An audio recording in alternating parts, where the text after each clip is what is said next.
안녕하세요. 로고사원 수학 강사 박주혁입니다. 지금부터 겨울방학을 대비하는 예비고1 정규반 설명회 시작하겠습니다. 자, 아무래도 어머님들께서 가장 궁금해하실 만한 내용이 이 시기, 그러니까 예비고1의 겨울방학을 어떻게 보내야 하는가에 대한 그런 관심일 것 같아요. 그래서 예비고1이 어떻게 공부를 해야 되는지 먼저 말씀드릴게요. 일단 선행 관련해서는요, 중3까지 해왔던 선행들은 전부 다 문제 없지만 지금 이 겨울방학 동안만큼은 최대한 공수 1 그리고 공수 2에만 집중해 주셨으면 좋겠습니다. 이게 더 많은 선행을 하더라도 어쨌든 우리한테 가장 중요한 거는 1학년 1학기 중간고사예요. 그렇기 때문에 1학년 1학기 중간고사에서 그냥 1등 하겠다는 마음으로 봤던 거 또 보고 2번 보고 3번 보고 조금 이렇게 겨울방학을 보내주셨으면 좋겠습니다. 사실 이게 조금 걱정이 되실 수도 있어요. 그렇지만 선행만큼은 최대 2학기를 넘기지 않게 당장 닥쳐오는 내신 대비들에 최대한 집중을 할 수 있도록 이렇게 보내주셨으면 좋겠고요. 이미 앞서 했던 선행들은 괜찮지만 나중에 2번, 3번 할 거니까 얕게 여러 번 한다, 이런 식의 선행은 최대한 피해 주셨으면 좋겠습니다. 자, 그리고 사실 생각을 조금 해보면요, 상위권 학생들 같은 경우는 그냥 바로 직전 방학에 처음 보는 과목들 하더라도 내신 대비가 충분히 돼요. 그런데 중위권 또는 그 이하의 학생들은 1년 전에 했던 내용들은요, 그냥 사실상 거의 다 까먹는다고 생각을 해주셔야 되고요. 그러다 보니까 선행의 효율이 많이 높지 않은 그런 편입니다. 그래서 선행은 제가 말씀드린 대로 이번 겨울방학부터는 최대 1년까지만, 그 이상은 최대한 피하는 방법으로 진행하겠습니다. 그래서 제 수업에서는요, 겨울방학에 정규반에서는 공수 1, 2만 하고요. 그 다음에 1학기 같은 경우에는 내신 대비에만 당연히 집중해야겠죠. 그리고 여름방학은 조금 짧아요. 그래서 공수 2에만 집중을 하면서 특강으로 추가로 대수 수업을 깔게 되고요. 2학기에는 당연히 공수 2, 내신 대비에 집중해야겠죠. 자, 이제 2학년으로 올라오게 되면 이제 조금씩 선택 과목도 생기게 되고요. 상황이 달라지는데 고2 겨울방학에 대수랑 미적분을 같이 나갑니다. 미적분 같이 나가고요. 미적분 1 같은 경우는 여름방학에 충분히 시간이 있기 때문에 그때 해도 괜찮아요. 대신 영동일고, 정신여고, 잠실여고, 그리고 배명고 같은 경우는 기하를 1학기에 하기 때문에 그 전에 특강으로 기하까지 조금 배워줘야 됩니다. 그러니까 조금 오해하시면 안 되는 게 대수랑 미적분을 같이 나가는 게 아니고요. 대수 나가고 미적분 나가니까 대수하면서 기하하고 이어서 미적분 하면서 기하하고 이 정도로만 생각해 주시면 됩니다.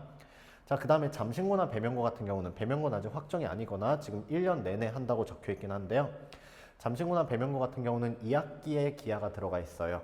그래서 이때를 대비하는 특강으로 여름방학에 기하해 주시면 되겠습니다. 확통 같은 경우는 3학년 1학기이기 때문에 여유가 된다면 이때 특강을 한번 듣고 겨울방학에 들어가 주시면 되겠죠. 자, 그 다음에 이제 아무래도 제가 잠실관에서 수업을 하다 보니까 잠실관 주변에 있는 학교들 위주로 먼저 학교들의 수학이 어떤 특징들을 가지고 있는지 말씀드릴게요. 자, 그런데 조금 말씀드리고 싶은 게 이 다섯 개 학교들 외에도 제가 굉장히 많은 학교들 하고 있거든요. 방위관에서도 수업했었기 때문에. 그래서 웬만한 이 지역의 학교들에 대한 데이터나 기출들은 다 있으니까요. 일단 이 학교들을 우선적으로 말씀드린다, 이렇게 생각해 주시면 되겠습니다. 자, 요약은 이렇게 한 페이지로 좀 정리해 드릴게요.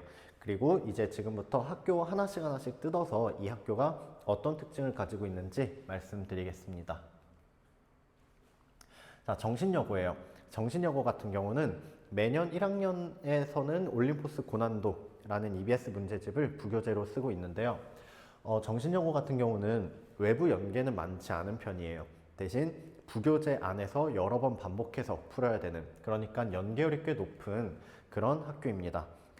자, 그렇지만 그럼에도 난이도는 조금 높은 편인데요. 이게 첫 번째로 부교재 자체가 조금 어려워요. 올림포스 3종 있는데 올림포스 3종 중에 가장 어려운 게 올림포스 고난도라서 학생들이 부교재 자체를 조금 소화하기도 조금은 힘들어하는 모습들을 보이더라고요. 그렇지만 이 부교재를 여러 번 반복해서 충분한 학습이 된다면 등급은 어렵지 않게 나오고 있는 학교입니다. 자, 그래서 대비를 전혀 하지 않은, 그러니까 올림포스 고난도라는 책을 공부하지 않은 학생이 이 문제를 푼다면 시험이 조금 어려울 거예요. 그렇지만 부교재를 여러 번 반복한 다음에 시험을 보게 되면 대부분의 문제들이 다 아는 문제들, 그러니까 원본 문제가 바로바로 생각이 나는 수준으로 변형을 하기 때문에, 그래서 최상위권 같은 학생들한테는 이거 다 변형이다, 다 똑같은 문제들이다, 이렇게 느껴질 수 있는 그런 시험입니다. 자, 1등급과 2등급을 목표로 하는 학생들은 이런 식으로 진행을 하게 될 거고요. 그 다음에 특이사항 같은 경우는 서술형이 없어요. 서술형이 없어서 단답형 실수 하나로 등급이 바뀌게 되는 그런 경우도 있는 그런 학교입니다. 자, 그리고 정신여고 같은 경우는 보통 한 번 이렇게 교육과정이 바뀌게 되면 그 이후로는 큰 기조 변화 없이 진행을 해왔어요. 그래서 내년, 그러니까 2026학 6, 7, 8 이런 식으로는 큰 변화 없이 진행이 될 가능성이 가장 높습니다. 자, 그래서 부교재 달달 외우는 노력만으로 2등급까지는 어렵지 않게 나오는 학교예요. 그렇지만 1등급까지 목표로 한다면 당연히 그 외의 문제들, 더 어려운 문제들까지 풀어내야겠죠. 자, 다음 영동일고 보겠습니다. 영동일고 같은 경우에는요, 정신여고처럼 문제집 자체가 있지는 않지만요, 학교에서 프린트를 나눠줘요. 그런데 그 프린트 자체의 난이도가 막 높지 않다 보니까 학생들이 프린트 공부하는 것 자체를 그렇게 많이 어려워하지 않아요. 그 말은 이 프린트는 그냥 당연히 해야 되는 거고요. 그 다음에 추가로 이 프린트 문제들의 출처를 확인해서 이 프린트 문제들이 어디서 왔는지를 확인하고 그 문제들이 온 문제집을 조금 더 폭넓게 공부해야 되는 학교입니다. 그래서요, 영동일고는 정신여고가 문제집 한 권을 깊게 파는 학교라면 영동일고는 여러 권을 얕게 여러 권을 여러 번 공부해야 되는 그런 학교가 되겠습니다. 그래서 프린트 문제들의 출처 자체가 조금 다양한 편이에요. 매년 달라지긴 하는데 출처 자체가 조금 애초에 다양하고요. 그래서 가리는 문제 없이 좀 다양한, 조금 생소한 표현들을 많이 공부해야 되는 학교입니다. 자, 그리고요, 잠신고입니다. 잠신고는요, 학교 프린트 있고요, 연계도 되고요. 대신 분량이 조금 적은 편이에요. 그렇지만 잠신고는 원래 계속 그래왔다시피 문제 자체가 조금 어렵습니다. 문제 자체가 어렵고, 그렇지만 학교 프린트가 좀 적잖아요. 그래서 잠신고 같은 경우는 조금 더 학평 위주로, 그러니까 영동일고는 여러 시중 문제집까지 풀어야 된다면 잠신고 같은 경우는 학평 기출, 그리고 학평 기출의 변형 문제 위주로 들어가 줘야 됩니다. 자, 그리고요, 잠신고 같은 경우는요, 1등급 상위권이 조금 두꺼워요. 그래서 수학을 좀 잘하는 학생들은 잠신고 가서 그냥 안전하게 1등급 계속 고정으로, 그냥 안전하게 1등급 고정을 받는 학생들이 있는 반면 그 아래, 그러니까 1등급 중반부터 2등급까지가 조금 순환이 되는 편입니다. 그래가지고 1등급 위에는 탄탄하고 그 아래는 조금 그 변동 가능성이 좀 큰 학교다, 이렇게 생각해 주시면 되겠습니다. 그렇지만 3등급에서 2등급 들어가는 거는 또 어렵지 않아요. 그렇게 생각을 해주시면 되겠고요. 그 다음에 잠신고 같은 경우에는 특징적으로, 예를 들어서 올해가 2025년이라면 몇 년 전의 기출을 계속 내고 있어요. 2026년이라면 작년보다 한 해 더 이후의 기출들을 내고 있겠죠. 그래서 이런 부분들은 제가 분석을 하고 있는 내용들이니까요. 네, 그리고 잠실여고 보겠습니다. 잠실여고 부교재는 올림포스예요. 그러니까 올림포스 3종 중에 고난도 아니고 유형편 아니고 올림포스인데요. 그리고 이 올림포스라는 책 자체가 문제가 조금 많아요. 난이도는 많이 어렵지 않지만, 어려운 문제 섞여 있긴 해도 절대적으로 어려운 편은 아니지만 조금 분량이 많아요. 그리고 정신여고랑 비슷하게 저기 있는 부교재 문제들은요, 숫자 변형 수준으로만 학생들이 공부했으면 점수 잘 나오게 그냥 툭툭 던져주는 느낌입니다. 그럼에도 외부 연계 문제들이 꽤 나오고 있고, 이 외부 연계 문제들은 대부분 학평 기출이에요. 그래서 학평 기출 위주로 좀 공부를 해줘야 되는 학교입니다. 그리고요, 잠실여고 같은 경우에는요, 단답형 비중이 조금 높아요. 단답형이 40점이나 되고요. 부분 점수 없는, 그러니까 서술형 아닌 단답형이라서 실수 하나가 조금 아픕니다. 그래서 실수 좀 조심해 줘야 되고요. 타임어택으로 조금 학생들 변별하려는 느낌이 좀 있는 학교예요. 그리고 잠실여고는 1학년이나 2학년이나 변형 스타일이 조금 정해져 있어요. 그런 부분들은 제가 분석해 놓은 거고요. 그 다음에 평가는요, 1등급 후반부터 2등급 초반이 주관식 실수로 좀 많이 결정되는 느낌입니다. 그래서 잠실여고 같은 경우는 충분한 연습을 해야지만 시험을 좀 잘 볼 수 있는 학교다, 이렇게 생각해 주시면 되겠고요. 배명고입니다. 배명고는 아시다시피 기말고사 누적으로 보는 게 좀 유명하죠. 1학년 1학기 기말고사를 공수 1 전체로 보고요. 1학년 2학기 기말고사를 공수 2 전체로 봅니다. 그래서 중간고사에 비해서 조금 기말고사에서 학생들이 왜냐하면 전범위로 공부하다 보니까 학생들 학습 부담이 조금 있는 편입니다. 그런데 이 학습 부담은 상위권보다는 중위권 위주로 나타나게 되는데 그 이유는요. 이 누적 범위는 어려운 문제들이 출제되지는 않아요. 그래서 상위권 학생들의 경우는 이 정도는 그냥 내가 원래 알던 지식으로도 풀 수 있는 그런 수준이라서 크게 스트레스 받지는 않는 편인데 중위권 학생들한테는 아예 새로운 시험 범위가 그냥 이만큼 늘어난 거나 다름없는 그런 상황입니다. 그래서 상위권과 중위권이 그런 조금 학습 범위의 압박을 중위권이 위주로 받고 있기 때문에 특히 중위권 학생들의 경우에는 중간고사 끝나면 바로 오답 꼭 해야 되고요. 그리고 너무 어려운 거는 부담 갖지 말고 그냥 까먹지 않게 그냥 꾸준히 반복만 좀 해주면 되겠습니다. 자, 그 다음에 배명고 같은 경우는요, 시중 문제집을 조금 쓰는 편입니다. 그 중에서도 어떤 특정한 시중 문제집을 쓰고 있는데 이 부분도 제가 배명고 학생들은 따로 대비해주고 있고요.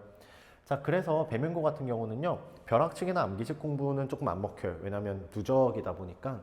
그리고 상위권의 경우, 네, 누적 범위에 너무 큰 부담 갖지 않게 이렇게 생각해 주시면 되겠습니다. 네, 이렇게 해서 학교별로 이 동네 학교들의 어떤 특징을 조금 알아봤는데요. 사실 다른 학교들, 예를 들면 뭐 보성고나 뭐 잠실고나 방산고나 이런 학교들 학생들도 제가 다 맡고 있어가지고 여기에 적혀있지 않은 학교들의 정보 같은 경우는 저한테 따로 말씀해 주시면 제가 충분히 자세히 설명해 드리겠습니다. 자, 그럼 지금부터는 제 수업이 어떤 방식으로 이루어지는지 좀 말씀드릴게요. 사실 제가 제일 수업을 하면서 가장 중요하게 생각하는 거는 학생이 몇 명이 있든지 간에 그 학생들의 입장에서 이 학원에, 이 수업에 오는 그 경험이 그냥 와가지고 자리에 앉아 있다가 돌아가는 이렇게만 돼서는 절대 안 된다라는 생각입니다. 학생이 학원에 와서 저랑 충분히 교감을 해야 되고요. 제가 이 학생이 어떤 수준으로 왔는지를 알아야 되고 돌아가기 전에 어떤 부분을 아는지 모르는지를 제가 알아야 돼요. 그런 거를 이제 뭐 관심을 준다라고 말을 할 수도 있겠고요. 이 학생에 대한 관리를 조금 집중한다. 관리에 집중하려고 한다라고 생각할 수도 있겠는데요. 어쨌든 학생 입장에서 언제 내가 공부를 좀 더 하게 되는지를 생각을 해보면 학원에 와서 이 선생님이 내가 지금 어떤 부분을 알고 어떤 부분을 모르는지에 관심을 갖는구나, 좀 그런 관심을 받을 때라고 생각을 하거든요. 그래서 저는 그런 부분에 좀 크게 집중을 하는 편이고요. 수업 시간 중에도 학생들 문제 한두 문제 푸는 동안 돌아다니면서 계속 말을 좀 많이 걸어요. 그래서 그런 식으로 학생들에게 관심 가지면서 그러면 자연스럽게 학생들이 조금씩 더 공부를 하게 되더라고요. 저희 반 학생들은. 자, 그 다음에 제 수업이 어떤 수업이냐 라고 이제 여쭤보신다면 제 수업은 조금 쉽게 진행을 한다. 특히 개념 수업을 할 때는 조금 많이 쉽게 진행하는 편인데요. 이 쉽게라는 게 어려운 거를 안 한다라는 게 아니고요. 제가 아무래도 그 서울대에서 수학 교육을 전공을 했다 보니까 저는 잘 하는 것도 잘 하는 거지만 이 강사라는 직업은 학생들한테 잘 가르쳐야 되는 직업이다라고 생각을 하거든요. 그래서 학생들한테 어떻게 하면 학생들의 머리에 잘 들어갈 수 있을지, 그리고 제가 어떤 식으로 말을 하고 어떤 자료를 써야지만 학생들에게 조금 더 잘 머리에 박힐 수 있는지 좀 그런 부분을 많이 공부했기 때문에 전공자의 수업이다 이렇게 생각을 해주시면 좋겠습니다. 자, 그럼 전공자의 수업이란 뭐냐? 전공자의 수업은요, 조금 적게 가르칩니다. 적게 가르친다는 거는요, 역시나 조금 가르친다는 게 아니라 원리를 위주로 하나의 원리가 여러 단원들에 적용이 될 수 있게 그런 식으로 수업을 진행을 합니다. 예를 들면요, 저희 반 학생들은 특히 이번 도형의 방정식, 도형 단원을 할 때 저는 학생들한테 계속 같은 질문을 합니다. 얘들아, 그 그래프에 어떤 함수의 그래프를 그리고 싶다면 뭐랑 뭐가 필요하다고 했지? 그럼 학생들은 모양과 위치라고 대답해요. 이 모양과 위치라는 게 원리예요. 모양과 위치라는 원리가 달라지는 단원, 직선의 방정식, 원의 방정식, 그 다음에 2학년 올라가 대수에서 지수함수, 로그함수, 미적분까지 가서 미분, 적분까지 이런 모양과 위치를 봐야 된다라는 하나의 원리가 여러 단원들에 적용되는 모습을 학생들이 봐야 되거든요. 그래야지만 하나가 여러 단원으로 나눠서 원리는 하나고 그 원리가 여러 단원에 적용이 되는구나 이렇게 좀 느끼게 되는 그런 수업입니다. 학생들이 100개를 주면요 0개를 기억하는데 한 5개를 20번 반복하면 5개만큼 완벽하게 기억하더라고요. 그래서 최대한 정제된 내용을 많이 반복해서 학생들이 잘 기억할 수 있게 하는 게 제 강의의 특징입니다. 자, 그런데 그거는 이제 사실 개념 수업에 대한 이야기고요. 내신 대비로 들어가게 되면 내신 대비는 조금 더 학생들한테 많이 알려줄 수밖에 없어요. 왜냐하면 공부를 많이 하는 학생들, 그러니까 1등급을 노리는 학생들의 경우는 각 문제별로 그냥 원리 하나는 이 원리 하나로 다 풀려 라고 하는 게 아니라 이 문제의 가장 빠른 풀이는 뭐야? 이 문제는 이렇게 생각하면 훨씬 빨라 라는 각 문제에 최적화된 그런 풀이를 알아야 되거든요. 그러다 보니까 이제 가장 트렌디하고 간결한, 그러니까 모든 문제들마다 제 풀이가 가장 빠르다라는 걸 학생들이 믿을 수 있을 만큼 간단한 풀이들로 진행을 하고 있습니다. 이제 가끔 보면 학생들이 이제 저한테 배운 거를 학교에서 이제 쓰다가 뭐 발표를 하라고 하면요 제가 알려준 걸로 안 하고 그냥 교과서에 나와 있는 방법대로 조금 하는 그런 학생들도 있더라고요. 그래서 저나 학생들이나 조금 아끼는 그런 기술들이 있고요.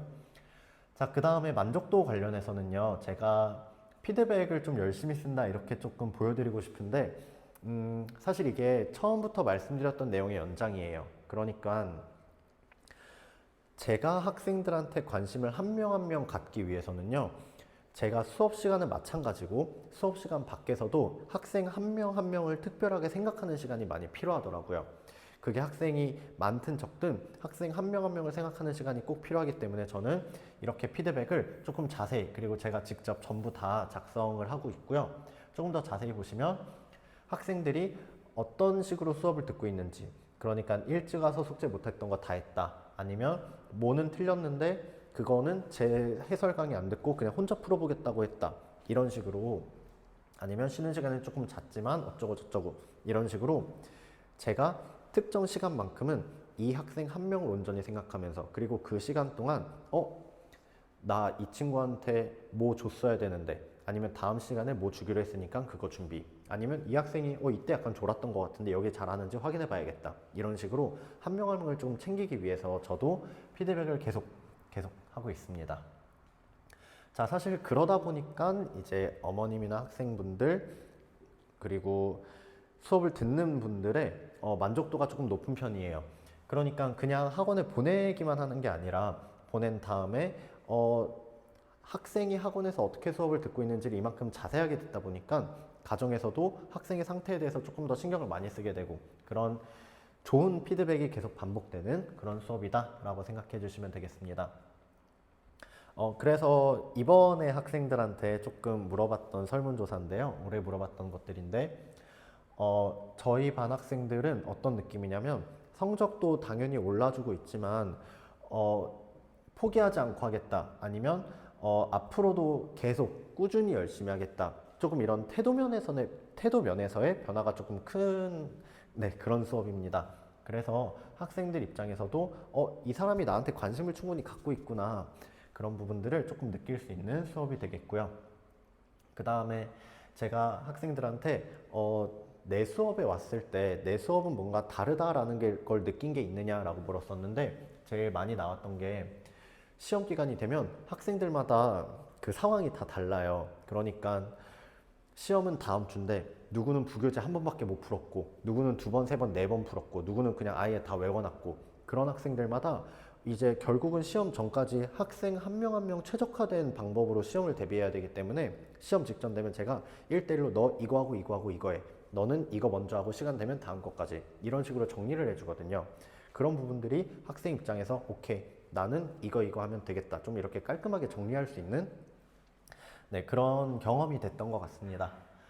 자, 그리고요 이제 시험 관련해서는 학생들 시험을 좀 잘 봐주고 있는데, 제가 앞에서 말씀드렸던 것처럼 학교별로 분석을 조금 빡빡하게 해놔가지고 학생들이 시험장에 갔을 때 최대한 실제 시험이랑 비슷한 느낌을 받도록, 그러니까 이건 문제도 마찬가지고요, 이게 재밌는 게 시험지도 마찬가지예요. 예를 들어서 정신여고 같은 경우는요, 단면으로 시험지가 4장이 있거든요. 그래가지고 학생들이 이렇게 펴가지고 첫 표지의 뒷면 거기 비어 있거든요. 여기를 여백에, 그러니까 여기를 연습장으로 써야 돼요. 그래서 이렇게 펼쳐놓고 아니면 접어가지고 여기를 연습장으로 쓰는 그런 식으로 공부를 해야 되고요. 잠신고 같은 경우에는요, A4고 여백이 많은 대신 여러 장이에요. 그래서 학생들이 넘겨가면서 풀어야 되는 그런 학교가 되겠고요. 영동일고는 조금 더 스탠다드한, 그러니까 B4 사이즈의 앞뒷면 있고 딱 접혀 있고, 그리고 여백도 충분히 있는 편이라서 영동일고는 그래도 좀 문제 풀기 깔끔한 편이고요. 잠실여고 같은 경우가 시험지가 좀 B4로 똑같긴 한데 빡빡해요. 여백이 많지 않아요. 정신여고 같은 경우는 여백 줘가지고 그냥 뒷면에다 연습장처럼 써라 이렇게 주는 반면에 잠실여고는 그렇게 안 주고 약간 빡빡하게 줘서 오히려 약간 그런 식으로 실수를 유도하는 게 아닌가라는 생각이 들 정도로, 그런 식으로 제가 학생들마다 시험지도 학교별로 맞춰주거든요. 그래야지만 학생들이 결국은 시험장에 갔을 때 제가 학생들한테 풀리던 모의고사랑 이질감 없게 그런 식으로 보게 하고 있습니다. 분석을 철저히 하면요, 자료 적중하는 거는 크게 어렵지 않고요. 그 다음에 시험지 말씀드렸던 것처럼 정신여고 시험지인데 이쪽은 이제 제가 학생들한테 주는 시험지예요. 최대한 똑같이 만들고 있습니다. 자, 성적 오르는 학생들 충분히 많습니다. 그래서 작년이나 올해 같은 경우도 뭐 3, 40점씩 오르는 학생들도 있고, 원래 이 자리에 있어야 되는 학생이긴 했지만 어쨌든 학생들 전반적으로 쭉쭉 점수 올라주는 그런 학교입니다. 자, 그 다음에 관리 시스템 관련해서는요, 제가 조금 학생들보다 최대한 늦게 자고 일찍 일어나려고 하고 있는데, 이게 뭐랑도 연결이 되냐면 학생들 질문이 쌓이면 안 되거든요. 그래서 학생들이 보통 근데 새벽에 공부하잖아요. 새벽에 공부하다가도 질문이 생겼을 때 저한테 그냥 언제든 카톡을 좀 편하게 할 수 있었으면 좋겠다. 그래가지고 학생들한테 새벽 2시든 3시든 질문 생기면 일단 보내라. 쌤이 자고 있을 수도 있지만 일단 보내고 안 자고 있으면 받아줄게. 그런데 보통 새벽에 보내면 제가 받아줘요. 바로바로 그냥 카톡 답장을 받아주니까 학생들이 그런 경험이 반복되면서 아, 새벽에 보내도 언제든 질문 잘 받아주시겠구나. 좀 이런 신뢰관계가 쌓이는 느낌이고요. 그 다음에 그렇게 하지 않으면 질문이 그냥 사라져 버리거든요. 그냥 그 문제가 해결되지 않은 상태로 그냥 지워져 버리기 때문에 저는 꼭 이거를 좀 중요하게 생각하고 있고요. 숙제 못했으면 당연히 남아서 밤 12시까지 저랑 같이 공부하고 가야 되고요. 자료 같은 경우에도 이 지역은 당연한 거고요. 이 지역의 트렌드는 어떤 특정 지역의 트렌드랑 한 반년에서 1년 정도 차이가 나거든요.